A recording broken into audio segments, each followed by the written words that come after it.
News അപ്ഡേറ്റ്സിലേക്ക് വിശദമായി. പ്രതിപക്ഷത്തിന്റെ ഏറെ നാളത്തെ ആവശ്യങ്ങൾക്കൊടുവിൽ രാജ്യത്ത് ജാതി സെൻസസ് നടത്തുമെന്ന് പ്രഖ്യാപിച്ച കേന്ദ്ര സർക്കാർ പൊതു സെൻസസിനൊപ്പം ജാതി സെൻസസ് നടത്താനാണ് കേന്ദ്ര മന്ത്രിസഭാ യോഗം തീരുമാനിച്ചത്. ബീഹാർ തെരഞ്ഞെടുപ്പ് അടുത്തിരിക്കെയാണ് കേന്ദ്രത്തിന്റെ തിരക്കിട്ട നീക്കമെന്നതും ശ്രദ്ധേയമാണ്. ബീഹാർ തെരഞ്ഞെടുപ്പ് പടിവാതിക്കൽ നിൽക്കെ അടുത്ത സെൻസസിനൊപ്പം ജാതി സെൻസസും നടത്തുന്നതിന് ബിജെപിക്ക് മേൽ സമ്മർദ്ദമേറിയതാണ് കേന്ദ്ര സർക്കാരിന്റെ ഈ അപ്രതീക്ഷിത പ്രഖ്യാപനത്തിന് പിന്നിൽ. ജാതി സെൻസസിന് എന്താണ് നടപടിയെന്ന് ആഭ്യന്തര മന്ത്രാലയം വ്യക്തമാക്കണമെന്ന് ഇതര പിന്നാക്ക വിഭാഗക്ഷേമത്തിനുള്ള പാർലമെന്ററി സമിതിയിൽ പ്രതിപക്ഷത്തിനൊപ്പം ഭരണമുന്നണിയിലെ JDUവും LJPയും ആവശ്യപ്പെട്ടിരുന്നു. 2021 സെൻസസിനൊപ്പം ജാതി സെൻസസും നടത്തുമെന്നാണ് സർക്കാർ നേരത്തെ പറഞ്ഞിരുന്നതെങ്കിലും പിന്നീട് പിന്മാറി. OBC ഉപസംവരണത്തിന് ജസ്റ്റിസ് രോഹിണി കമ്മീഷൻ നൽകിയ റിപ്പോർട്ട് പുറത്തുവിടാനും സർക്കാർ തയ്യാറായിരുന്നില്ല. ഉപാധിയോടെ ജാതി സെൻസസിനെ അനുകൂലിക്കുന്ന നിലപാടിലേക്ക് RSS എത്തിയിരുന്നു. സെൻസസ് രാഷ്ട്രീയ തെരഞ്ഞെടുപ്പ് ആവശ്യങ്ങൾക്ക് ഉപയോഗിക്കാൻ പാടില്ല എന്നായിരുന്നു ഉപാധി. RSS നിലപാട് പ്രഖ്യാപിച്ചതോടെ രാഷ്ട്രീയ തീരുമാനമെടുക്കേണ്ടത് BJPയിലേക്ക് വന്നു ചേർന്നു. ജാതി സെൻസസ് പ്രഖ്യാപിച്ചെങ്കിലും ഇപ്പോഴത്തെ സ്ഥിതിയിൽ അതിന്റെ ക്രെഡിറ്റ് പ്രതിപക്ഷം കൊണ്ടുപോകുമെന്ന സ്ഥിതിയും BJP ഭയക്കുന്നുണ്ട്. ജാതി സെൻസസ് നടത്തിയാലും വിവരങ്ങൾ പുറത്തുവിടാൻ പാടില്ല എന്നാണ് RSS നിലപാടെന്ന് വിലയിരുത്തലുണ്ട്. വിവരങ്ങൾ പരസ്യപ്പെടുത്താതിരുന്നാൽ അതിനെതിരെ പ്രക്ഷോഭമുണ്ടാകുമെന്ന ആശങ്ക BJPക്കുണ്ട്. വിവരങ്ങൾ രഹസ്യമാക്കുന്നതിനെ ബീഹാറിൽ നിന്നുള്ള സഖ്യകക്ഷികൾ അനുകൂലിക്കാനുള്ള സാധ്യതയും BJP കാണുന്നില്ല.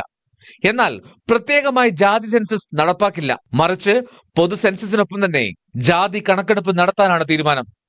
Under the leadership of our Prime Minister Shri Narendra Modi ji, the Cabinet Committee of Political Affairs has decided today, that is 30th April 2025, that caste enumeration should be included in the forthcoming census.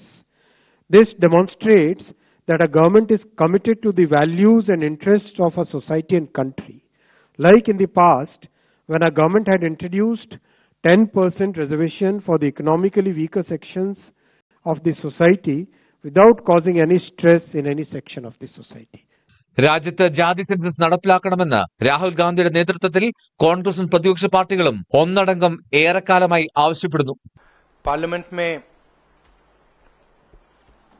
हमने कहा था कि caste census को हम करवा के छोड़ेंगे,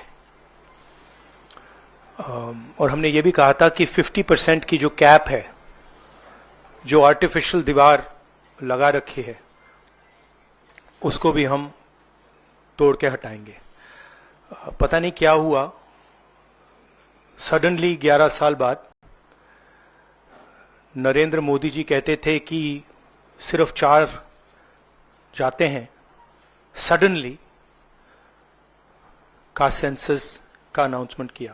ദേശീയ സെൻസസിനൊപ്പം ജാതി തിരിച്ചുള്ള കണക്കെടുപ്പ് കൂടി നടത്തുന്നത് വലിയ പ്രവർത്തനങ്ങൾ ആവശ്യമായ ഒന്നാണ്.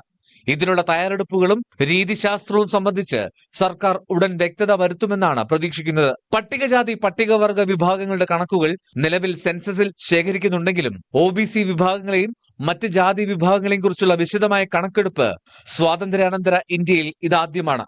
ഈ തീരുമാനം ഔദ്യോഗികമായി പ്രഖ്യാപിക്കപ്പെടുന്നതോടെ അത് ഇന്ത്യൻ രാഷ്ട്രീയത്തിലും സാമൂഹിക മണ്ഡലത്തിലും വലിയ ചലനങ്ങൾ സൃഷ്ടിക്കും. സംവരണ നയങ്ങളെയും രാഷ്ട്രീയ പ്രാതിനിധ്യത്തെയും വിഭവ വിതരണത്തെയും ഇത് കാര്യമായി സ്വാധീനിച്ചേക്കാം. News desk, News 18.